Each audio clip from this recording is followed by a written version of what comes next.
Roughly 6,000 years ago, a civilization lived on the Eurasian steppe. They built no monuments, minted no currency, and left zero written records. Archaeologically, their specific names and daily thoughts are entirely absent.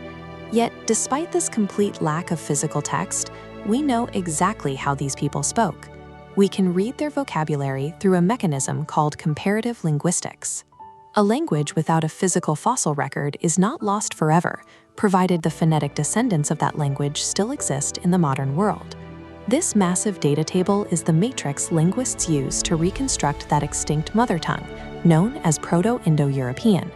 The columns span 14 major language families. It maps vocabulary from the Celtic dialects of Ireland to the Sanskrit of India. To see how the matrix is read, we can isolate a single row. Take the word for a male sibling.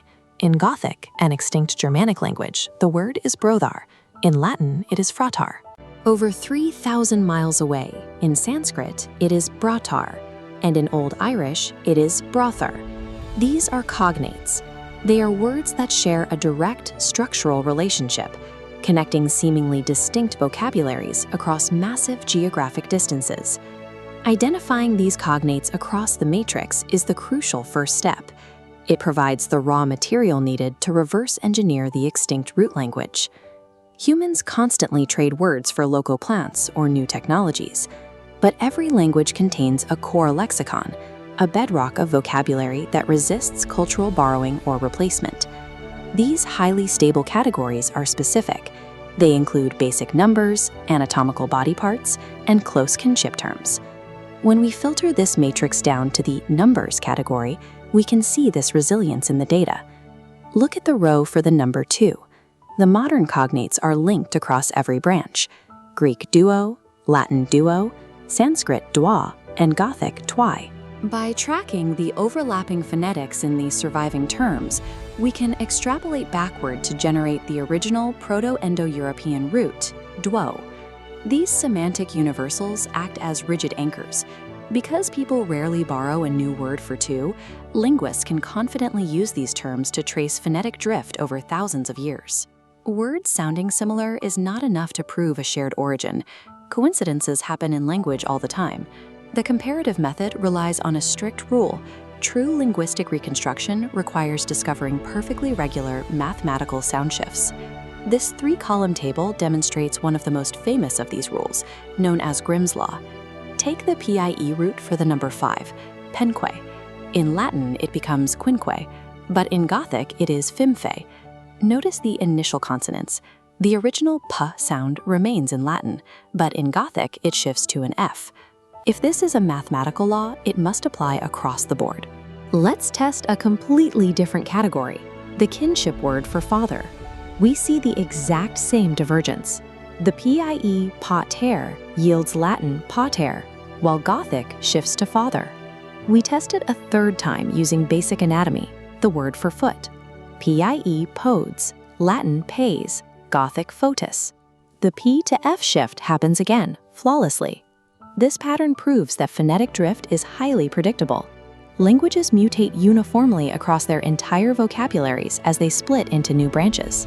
When linguists find anomalies in the grid, it usually points to a deeper, secondary phonetic rule operating underneath the surface. The discovery of these predictable phonetic algorithms is the threshold where linguistics elevates from guessing to empirical science. Here, the matrix isolates pronouns and particles, allowing us to move past basic nouns and examine foundational abstract grammar. We can track the first-person pronouns evolution. The PIE root egg, meaning I, anchors the logic, branching to Latin ego, Sanskrit aham, and Gothic ik. This demonstrates how the foundational grammatical architecture of the language, the mechanisms for defining self and relationship, survives millennia. Reconstructing these grammatical systems reveals that PIE operated with the same structural complexity as the languages we speak today.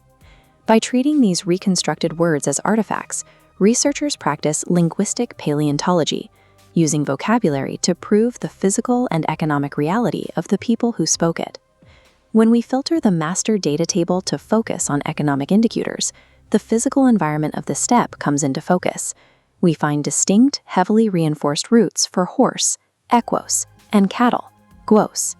The structural logic of their society is revealed in a secondary derivation, the root peku, meaning livestock. As we trace this specific root forward into its descendants, the literal meaning evolves into abstract economic concepts. Pecu becomes the Gothic word faihu, meaning property, and the Latin word pecunia, meaning money. The presence and semantic drift of these specific words outlines a highly pastoral civilization where mobile livestock was the standard of wealth. Reconstructed vocabulary also maps the internal social hierarchy of the culture. At the center of their political structure is the root a3x, designating sovereignty. This seed later yields the Latin rex and the Sanskrit raj. The hierarchy is specific. Below the sovereign, we find the term weak potus, a compound word designating the master of the household or the clan chief. We can push into the logic of the PIE mind by analyzing their vocabulary for rituals and ideas. This morphological tree displays the root kurd, meaning heart. When combined with a suffix meaning to place, it forms the compound cred de. To place one's heart in something was their concept for belief, an equation that survives directly in the Latin word credo. This massive comparative matrix functions as a dictionary of prehistoric thought. By reverse engineering these compounds, we see exactly how these speakers structured their worldview.